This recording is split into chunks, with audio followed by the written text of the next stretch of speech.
up, everybody? We are at Crystal Beach, Texas.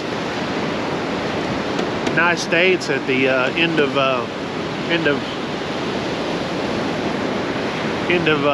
April here.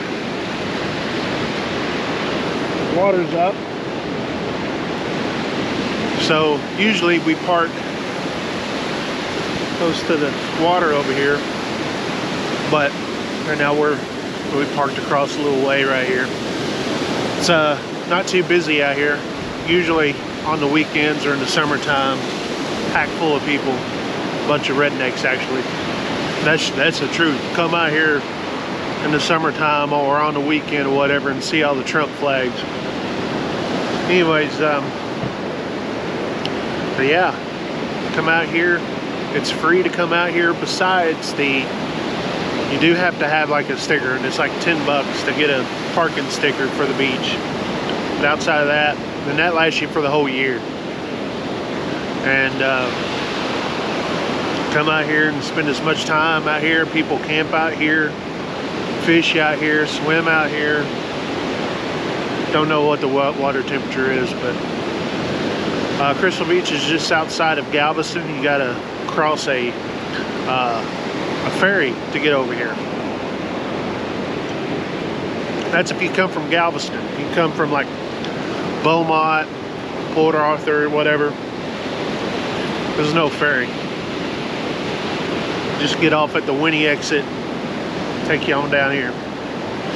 But anyway, this is Crystal Beach, Texas. Sometimes the water is blue. Most of the time it looks like this. And sometimes, and this is pretty rough out here today. It's usually not this rough. Or, you know, it really actually kind of comes and goes. Sometimes it's actually pretty calm out here. But it's pretty rough out here today. The water's pretty muddy. But, maybe muddy, but it's ours. I'm out here enjoying a nice drink. Just remember to clean up after yourself. That's the main thing. There's a lot of houses around here. A lot of houses that you can rent. You can rent them like through local agencies, real estate, or Airbnb. There's a lot of Airbnbs on here. And some nice ones. There's some nice ones for sure. And again, you can drive your vehicle out here, man. You can drive. You don't have to park out here. Now, I do suggest that you have four-wheel drive, because sometimes it does get pretty tough to get around if you don't have four-wheel drive. But not today. It's everything's pretty much packed in. But anyway, Crystal Beach, Texas.